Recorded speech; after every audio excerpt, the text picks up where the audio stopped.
n'ibintu byo kuvuga uti nawe wambaye rimwe yewe ntabwo nongera kubusubiza kuko ni ifoto zanga postinga barabona ko nyine nasubiye muri wa mwenda bitwaye iki nta kintu bitwaye. Ikindi kintu rero kibanze mbere y'ibintu byose ni ukwiyakira kandi ugashima ibyo ufite.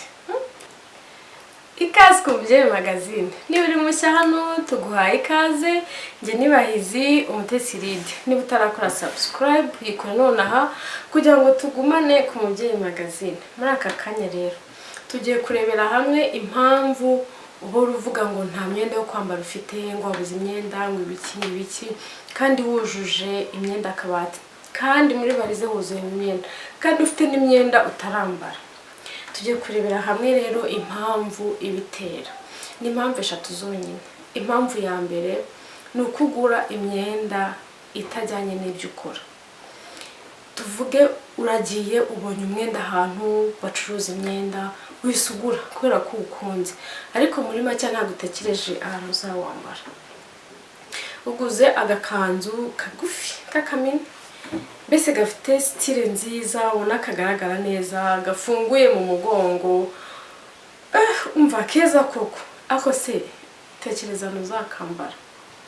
Ese usohoka kangahe, ugenda ryari nijoro, ese ujya mu birori kangahe nibura mu kwezi tuvuge. None se iyo ujya kugura ako gakanzu nyine ntabwo wabitekereje kuko uvuga uti okay ni keza nzakambara. Ikindi kintu ugasanga uguze umwenda kubera ko ukunze, kubera ko usa neza utagukwira. Noneho ugasanga ufite imyenda myinshi cyane utajya wambara kubera iki? Kuko wavuze uti nzananuka cyangwa se nzabyibuha, cyangwa se mbese ukagura imyenda atari kuvuga ngo ngiye kuwambara none cyangwa nzawambara ejo cyangwa se nzawambara mu kwa gatandatu hari ubukwe. Oya, ukawugura gusa kubera ko uwukunze kandi utari buhite uwambara. Rero ibyo ni mu bya bintu bituma uhora uvuga ngo wabuze icyo kwambara, nta myenda ufite kandi ubona imyenda yuzuye. Ikindi kintu gituma wambara ugira imyenda myinshi cyane ariko ntugire icyo uyikoresha. Tuvuge ku kazi bagutegeka donc cyangwa bagusaba mbese urubrije yo kwambara imyenda y'ibara rimwe, ariko ugasanga umva waragiye wigurira amabara, imyenda ivangavanze, imyenda irimo ibibara byinshi, ku buryo nyine iyo ugiye ku kazi ubura icyo wambara. Kandi ugomba kugura umwenda uvuga uti ese uyu mwenda ujyanye n'icyo nkora, uyu mwenda ujyanye mbese ujyanye n'ukuntu buri munsi ngomba kuba nambaye. Rero ni ibintu ugomba gutekereza. Ugomba kwambara umwenda ujyanye n'ibyo ukora, ugomba kugira umwenda ujyanye n'ibyo ukora, ugomba kugura umwenda ujyanye n'ibyo ukora, mbese imyenda ijyanye n'ibyo ukora akaba ariyo iba myinshi. Ikindi kintu cya kabiri gituma ubona ufite imyenda myinshi cyane ariko ukajya ubura uwo wambara, nuko ubura imyenda y'ibanze. Imyenda y'ibanze se ni iyihe? Imyenda y'ibanze harimo ishati y'umweru, harimo ikanzu y'umukara, harimo ikanzu ya droite, harimo ijinsi tuvuge z'amabara abiri, hari jinsi y'ubururu, hari jinsi y'umukara, hari jinsi ubona iri hagati ariko akaba ari jinsi mbese idacanye cyane. Ikindi ni ukubura igitenge. Niba ari umugore, niba ari umubyeyi ukabura igitenge mu myenda yawe. Ikindi ukabura t-shirt, umva ukaba washaka agapira wakwambara ukakabura.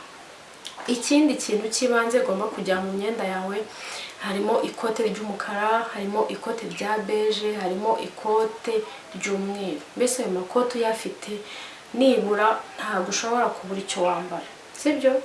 Iyindi kanzu mbese iri mu myenda y'ibanze ugomba kugira n'ikanzu irimo amabara y'indabo, kuko kariya nakumva aho wakajyana hose uba wambaye neza, haba ari mu bukwe, haba ari mu misa, haba ari hehe, agakanzu mbese karimo amabara y'indabo. Rero ugomba kugira imyenda yibanze mu myenda yawe, ukavuga uti okay, iyi myenda ngomba kuba nyifite mu myenda yanjye yibanze. Rero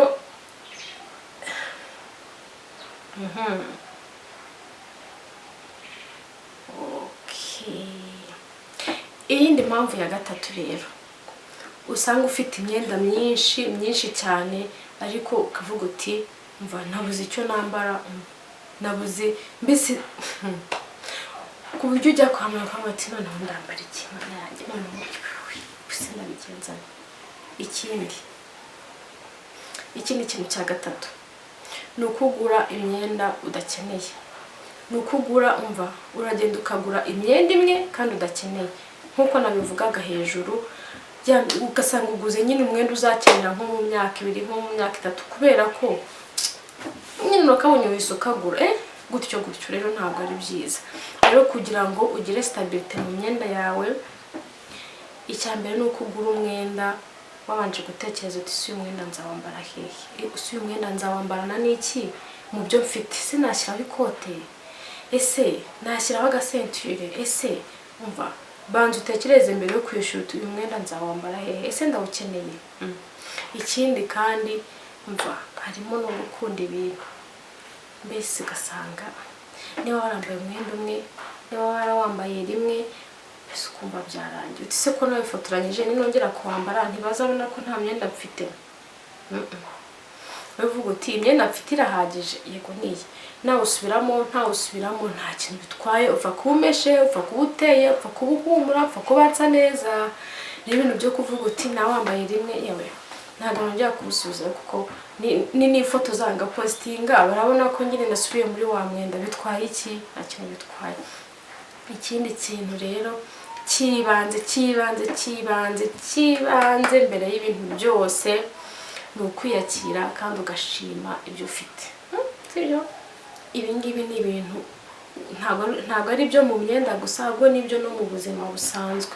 Iyakire, ushime ibyo ufite, niba hari ibyo ukeneye ukore ubigereho, ariko niba ufite imyenda igeze ku 10, kuri 20, niyo yaba ari 3, 5, ariko yishime, uyikunde, hanyuma urebe ko ubuzima butagenda neza. Rero hari igihe kuvuga ngo nta myenda ufite yo kwambara, ngo ntaki, haba harimo no kwirengagiza, haba harimo n'ubutesi bwinshi cyane. Sibyo? Duharanire kubaho neza ndetse no kugira ejo hazaza hacu heza, tumenya uko tugomba gukemura ikibazo cyo kuvuga ngo nabuze umwenda nambara, nta mwenda mfite, ntaki.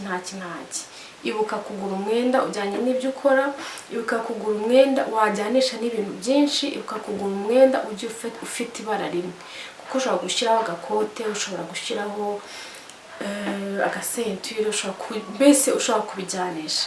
Rero menya utwo tuntu twibanga, utwo tuntu tw'ingenzi cyane ugomba gushyira mu myenda yawe. Sibyo?